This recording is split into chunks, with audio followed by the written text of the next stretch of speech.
Hey guys, so on the last video, a guy commented and called the FJ a pavement princess. And I mean, that really hurt deeply, but I realized he was right. So I just want to show you my latest mod, because I feel like it's very fitting.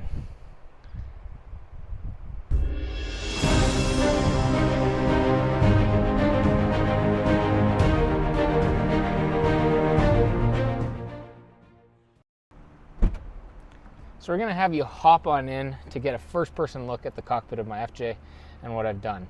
So the first thing that everybody always asks about is, why do you have a factory radio? And there's two reasons. The first one is that I'm going to be long gone before that radio ever breaks.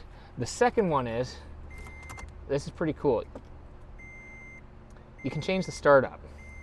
So of course, that's what I did.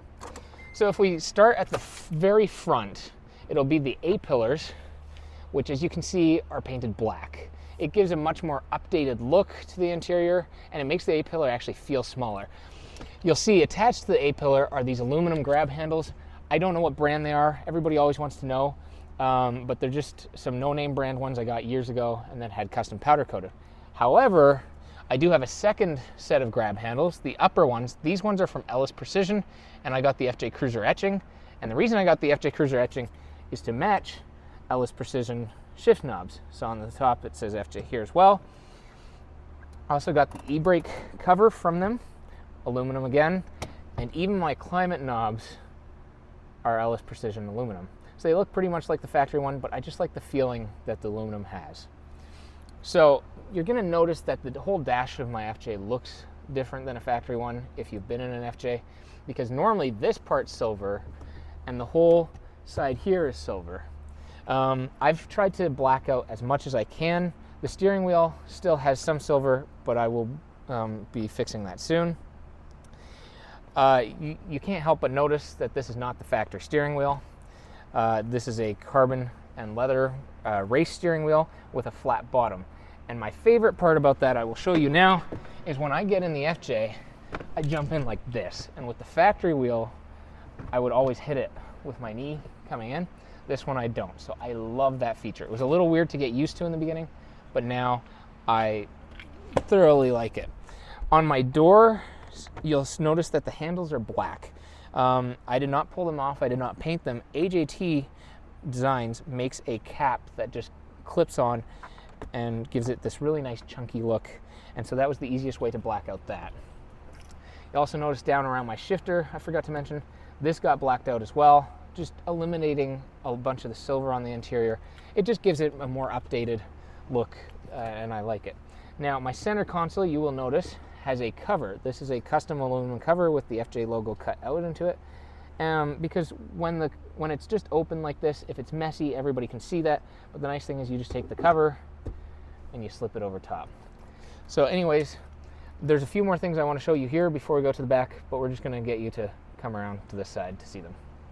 So before I show you the few things on this side, I just want to show you my key. This case cover is from AJD Designs, and I got the red screws and white case to match the FJ. So the first thing is I have a throttle controller mounted down here from Throttle Grenade.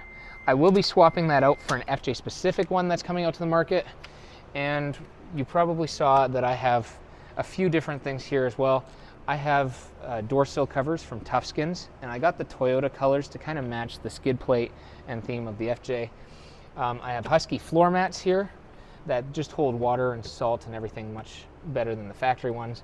And then I have a Bison Gear fire extinguisher mount with a quick release fire extinguisher, so if there's ever an emergency, I can just pop it out that quickly. The other thing that I want to just quickly mention is I have a scan gauge that you might have seen behind my steering wheel here. People will ask, what do you use that for? Mostly because you can actually calibrate it to the correct speed, because when you do big tires, the speedometer's off, and so that's one of the easier ways to see your correct speed. It also will display codes if you ever have them come up, and from there you can either look them up or just clear them if you know it's not something serious. Now on my FJ, people notice the doors sound really good when you open and close them, and there's a couple reasons for that. The door checks like to get play in them, and they'll click when you open and close your doors, so I replace those. And then the door bumpers, I think they're called, or door catches, something like that, this rubber wears down and it just doesn't hold the door as well. So I just want you to hear what it sounds like when I close my doors because it's really good. So yeah, the doors have been soundproofed, so you can hear there's no tinny sounds to them at all. So along with soundproofing the front doors, I also did the trunk door and the entire cargo area. This was mostly because I used to haul our dogs a lot, and I just wanted to cut down on some of the exhaust noise and stuff. So I haven't done the whole FJ, but even what I've done, it does make a noticeable difference. Now we'll start on the very outside here. You'll see what looks like a molly panel on my back door, but if you pull these, it's actually a drop-down table from Bison Gear with the aluminum top. This is really handy when you're camping or just out off-roading to put food and other stuff on.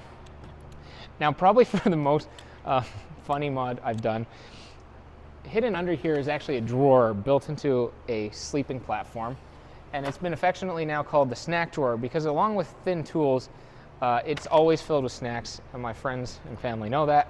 Now, one thing that I have in here, you might wonder what this is for. If I just shut the trunk here, you'll see I've got the window open. But if I hook this onto the window and close it, this will just keep it vented, which works really well when I have the dogs in there and don't want the window fully open. And I just locked the door, so we're gonna have to come back. Now that we can get back into the trunk, you'll see on the left here, I have a orange box fabrication basket. And so I've got all my recovery gear in here. I've got a first aid kit. I've got my jump start kit. Just everything that I want really easily accessible, but I don't want making a mess of the trunk. Behind that, you can barely see it, but is a Bison Gear molly panel. And it doesn't serve too much purpose on this side, except I do put stuff between the window and it, sometimes gloves and stuff in the winter, so I can easily just grab those. And then this is actually cool. I stuck this in there. This is the first aid kit from an 80 series Land Cruiser I grew up in the back of. My parents had it when I was little. So now, partially for sentimental reasons, I keep it because I have another first aid kit. But yeah, so this is from an 80 series Land Cruiser, and it happens to fit perfectly in the window that Bison Gear leaves in their molly panel. So we'll move just over to the other side here because I've got another molly panel from Bison Gear as well. It's the matching one to the pair, and on that I've got my snatch strap. It's kind of the backup to my kinetic rope, but I keep it handy just if I ever need it to be a bit longer for recovery. And then up here I also have an Agency 6 aluminum shovel mounted to this. And then the last thing I just want to show you, I'll get out of the way, but I have LED lighting for my interior. It can be pretty dark in here because there's no sunroof, so I do highly recommend doing LED lighting. And then you probably saw it, but on this side, this is actually the factory subwoofer. It had gotten scratched up by the dogs and just hauling firewood and different things. So I decided it was time to change kind of the styling of it, kind of update it. So I once again matched it to the FJ's white paint and then just blacked out the center section here. So anyways, I think that's everything in the interior of the FJ.